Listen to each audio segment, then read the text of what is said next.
Hello, everyone. As you know, I was not expected to speak this weekend, but here I am. I didn't really have a lot of time to consider following up on Emmanuel's wonderful lesson last week. We're doing this series on love. He did a great job, and he covered a lot of things that I would have covered myself. However, he covered it well, so I'm not going to go there. I'd like to pray first, and then we'll get started. Lord, I do thank you for every person that was able to make it here tonight, and I pray that you would bless them, that I'd be out of the way, that your words would flow through me, Lord. Each person is here, and each person is ready to receive from you. So I pray that, Lord, you would just open up your floodgates. You would just rain your mercy upon us here tonight. And those that were not able to make it, Lord, for whatever reasons, you would heal them, that you would be with them, you are with them, and that they would know it. And it would glorify you, Lord. Yes. That we would all glorify you tonight. Thank you for your Holy Spirit and your love. In Jesus' name. Amen. So as I was thinking about this yesterday, it starts with consideration. Love starts with consideration, and tonight I'm going to be going over love is an action. How do you put that into action? We have been watching television for years, everybody here, and we have an idea of what the world's love looks like. And really, it's kind of what Emmanuel said. It's lust. You got a guy that I don't know how many movies do this, but you have one guy who is in love with this lady, and then the next best thing comes along, and he just kind of dodges that because he doesn't like the way that person is. He doesn't like what he sees from that person, but he likes what he sees from this person, so it's okay to just lie and go over here and do what he wants to do, and then, well, it was meant to be. But that's not love. That's not real. That's lust. And lust is not it's not a very good way to see life, to perceive how we are supposed to be. God looked at everything. He considered everything. We know that if we go to Genesis. I'm not going to go there. But after each thing that he did, he stopped, he considered it, and then he said it was good. Right? Everything that he did, us included. He saw man, he saw us, he looked at us, and he said, we're good. Now, sin had not entered in yet to tell us how we're not good, and how we're all these things that he didn't make us to be. This is just a condition that dropped in when the fall happened. And like me, I'm sure most of you grew up in the fall, right? Every one of us, right? We're not, I'm not special in that. I grew up with a very, very weird look at what love looked like. My family was torn apart. We didn't love each other. We knew how to beat each other up with words. We knew how to speak death to each other, but we didn't know anything about life or what that looked like. And I walked for 30-some years walking in that. So when I say it starts with consideration, I'm going to go to Psalm 8, 3, and 4. So if you all want to turn to Psalm 8, 3, and 4. And it speaks out, when I see and consider your heavens, the work of your fingers, the moon and the stars, which you have established. What is man that you are mindful of him, and the son of earthborn man that you care for him? Consider. Consider, consider, consider. What are you doing when you're considering something? You're taking a second, a moment, you're looking and reflecting on what you see. You're reflecting on what you hear. You're reflecting on what you know the Lord is, right? You're considering him. What what do? You're looking up at the heavens and you're considering what he's made over you. You're considering maybe how small you are. You're considering what kind of God would make all this beauty for me to behold. That's what I thought. Because a lot of times I walked in this world going, there's nothing but hate, destruction, anger, pain. I walked that way for years, and I caused that to other people that I touched. Because I didn't understand what this love was. I didn't understand what Jesus was. I didn't understand what God had done for us. I thought that that's what I was here to see, was just all the bad, and none of the good. None of it. That's just what I considered at that time. And since then, obviously, I've learned a lot about considering. So the consider, the meaning is to think of, especially with regard to taking action. Okay? So we're here to talk about love in action. And to me, love in action is one, his grace, his mercy. Those are actions, right? He doesn't have to give us mercy. He doesn't have to give us grace. We don't deserve anything. And I hear all the time, well, I deserve happiness. Well, I deserve this, and I deserve this, and I deserve this. Well, you don't deserve any of those things. One, without him, you don't have life. He breathed life into you. So do you really deserve all those things? No. Does he want to give happiness to you? Sure. Don't make it an idol above him. Right? You can make an idol out of happiness, and you chase it, and you chase it, and you chase it, and it's empty. Right? You'll never find happiness looking for it. You won't find peace looking. However, you may just find happiness looking for Jesus and finding him. Because once he comes into your life, happiness looks different. Peace looks different. He's the Prince of Peace, right? So if anybody knows peace, it would be the Prince of Peace, right? The King of all, right? So I'm not trying to tell you anything that I haven't discovered myself. Because I've walked for years with no peace, with no happiness, with no thought that I was ever going to have any of those things. And my family, I loved them. I loved them deeply. But I didn't know how to connect. There was no connection there because we were all caught up in the world and the way the world sees things and being messy. And, and we were broken. I don't know my real dad, never met him. That's a real pain, that's a real hurt. And then I judged him for that stuff. And then I turned around and I did the same thing, that I alienated my own sons. And so I learned this thing from when I was young, grew up, and did the same exact things to my children. And I'm not saying it's a good thing. I'm saying that's what happens when you don't really know love in action. God says he is love, right? God is love. So in order to know love, you have to know God. You have to know Jesus. And if you don't know him, get to know him. Consider him. Consider what he's made.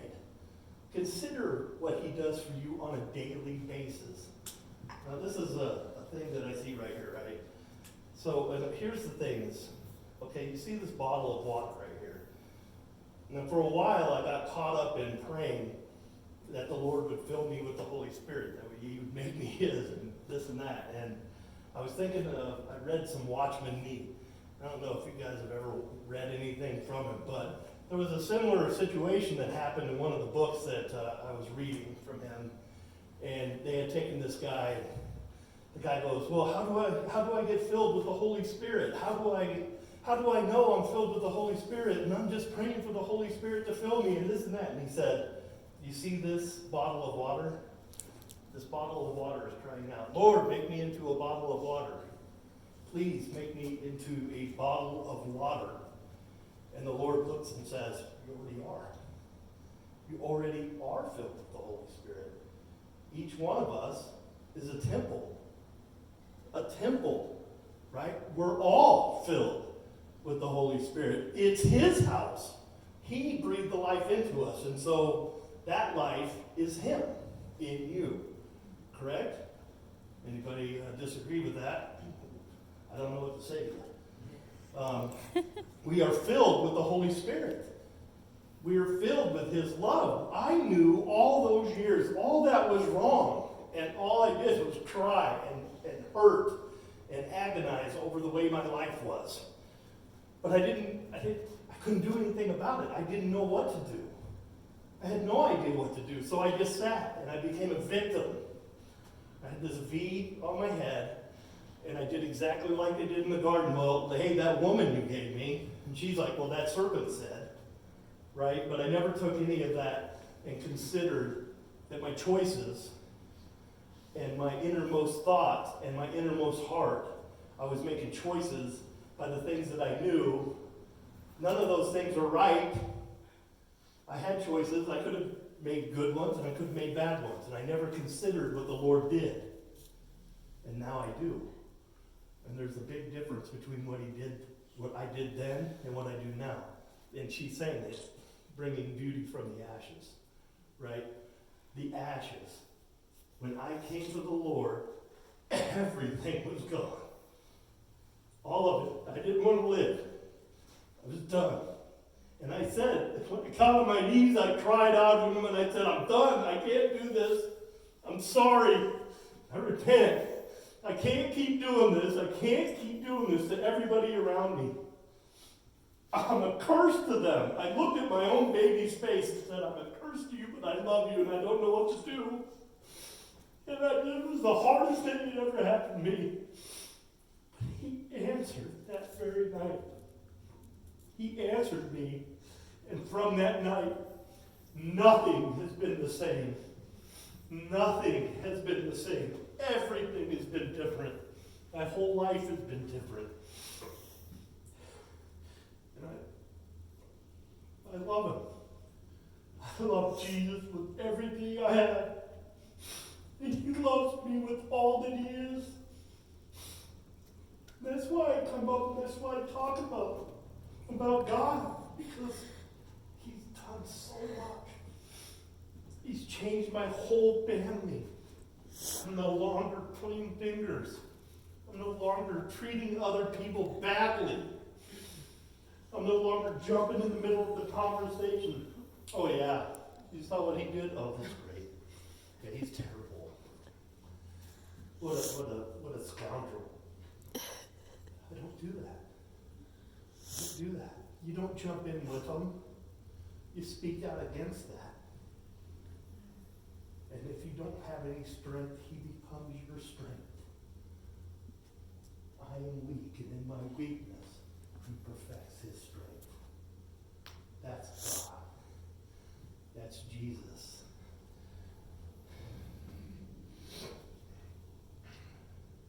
I think about it like this. So you're being filled with the Holy Spirit. Yeah? Being filled. And in that filling, you're supposed to keep your hands open. You never let your left hand know what your right hand is doing. And as it comes in, it just goes out. Right? And I call that the Sea of Galilee. So the River Jordan is running through the Sea of Galilee, and there's life, teeming life, all through the Sea of Galilee. People are doing well. There's fishes. There's lots of fish. There's people eating. Everything is well. Right? It's not dammed up. There's an outlet on the Sea of Galilee, right? So you have the Jordan River coming in, and it's going out. And this sea is very much full of life. But there's another sea on that river. Does anybody know what it's called? The Dead Sea. The Dead Sea is on the same line as that river. And it's being filled, and nothing is going out of it. So every day, as you're being filled up, if you go like this and hold on to it, that sea inside you becomes dead. Dead. There's nothing in your life that's happening. If you don't reach out to people, the second commandment is love others as you love yourself. And you don't love anybody more than you love you. Mm-hmm. Right? So if you can love others as you love yourself, that sea all of a sudden will open up and there will be life. It just keeps flowing through you. Rivers of life. life-giving water. That's what he said. The well of life-giving water coming from you. But let me tell you what, if you're holding on to anything against anyone, now you got a dam there. And you've got to make it right. And he'll make situation turn, right? He'll have it, there's an action there, right? The action is life or death. You determining if it's worth holding on to. If it's worth holding on to, you go ahead and hold on to it, but I can tell you right now it's not going to be good for you.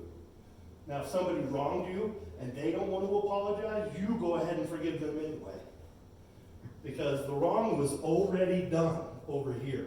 It does not matter anymore. It matters here in your heart if you can let go of it. But in their heart, you just keep praying for them. If you can't despise them, you love your enemy, you pray for them regardless. Because one day that person is going to have an encounter with a living God. And it says it's a terrible thing to be in the hand of a living God. Right? Now he's your defender. Right? He'll fight the battle for you. You don't even have to do that. You make it right with him. And then you pray for them. And then all of a sudden that river opens up again. Boom! Floodwaters of living water coming from you. You can't even explain it. He's just doing everything for you, through you. Because all you're looking at now is him. And the blood that he shed for you. That's Jesus. I hear about the book of life all the time. It says, here's a great thing, right? So all these disciples are returning, right? They're all returning to Jesus. And they're like, hey, the demons were cast out, and we healed the sick, and we did all these things. And what does he say to them? He says, hey, don't rejoice in that. Rejoice that your name is written in the book of life. Right? Why would he say that? He said the first thing he said was, I saw Satan fall from the sky like lightning. Why would he tell them that? Anybody? I'll tell you why. Because he didn't want them to stand in pride.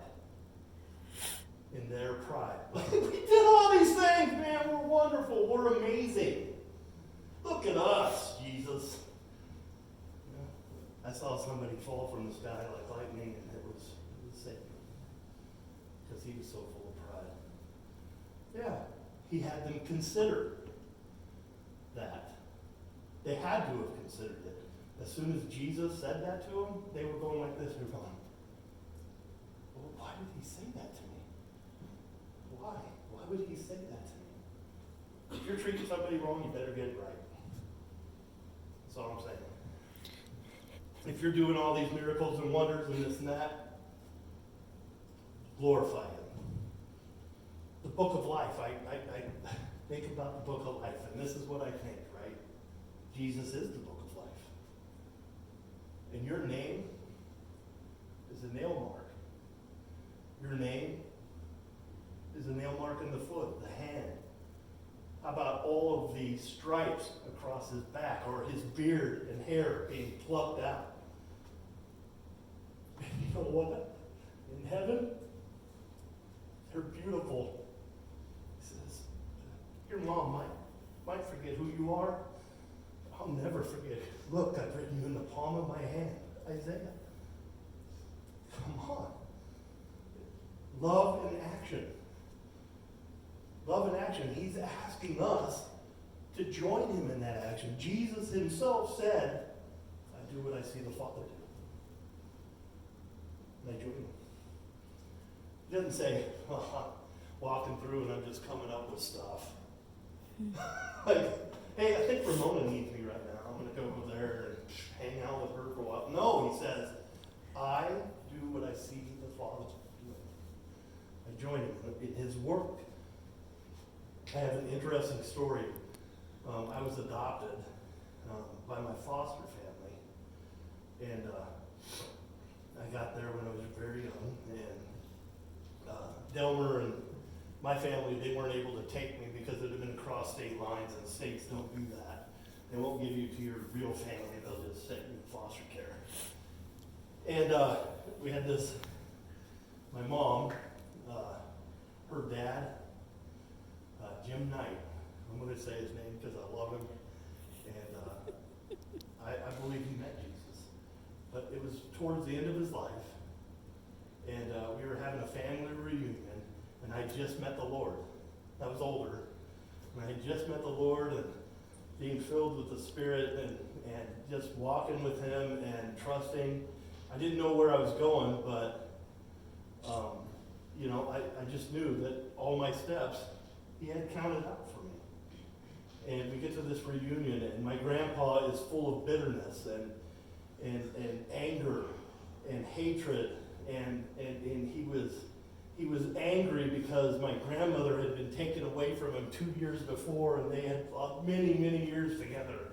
They had 6 children, and they had 30-some grandchildren, and I was one of them. Right? And here I am, this foster kid, and he remembers me when I was young because I had long hair and I did all the stuff that stupid kids do. And that was me, I'm just going to say it. I didn't think a lot, right? I just did whatever I want. I'll do what I want and walk around and do it, right? So here's the thing. My grandfather was just bitter and everybody was afraid of him. Now my whole family, my foster family, there's many Christians in that family, and none of them said anything to him. And he's going about talking about this race and this race and this race, and if you want to know, then people would just probably call him racist, right? Because he kept bringing it up over and over and over. And I don't know what happened, but I felt like I was standing next to me, and the Lord had taken over, and He said, "Well, you're German, right? So should we blame you for all the deaths of the Jews?" And it just went on and on and on. And the Lord was getting to him. The Lord was getting to him. And everybody broke it up and they brought me out of there, and I had no idea what happened. I'm just like going, wow, what was that? And they took me away from him. And they were mad at me because I did that. And I was sitting listening in my head, my music and whatnot, and they came in and Grandpa was with them. And he said, "You want to come out and take your picture with me?" And I'm like, "Yeah, Grandpa, I love you." And I went out there and we took pictures, and he was crying. And that was a first. I'd never seen him cry. He was this guy that would just be like, "Oh, there's a wasp," grab a hold of it and smash it with his fingers, and then be mad because it stung him. This is my grandpa, right? And so I went out and took pictures with him, and before I left, I talked to him, and I said, "Grandpa, do you realize because of your obedience and your family and the values that you gave them, they took me in, and I have life now because you did what you did.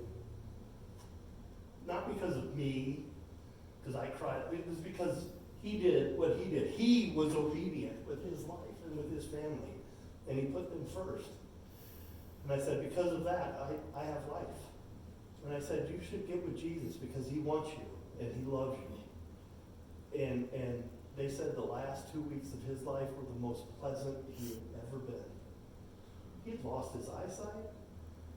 He could barely walk on his own. And for years, he'd been just angry, mad, and just destructive.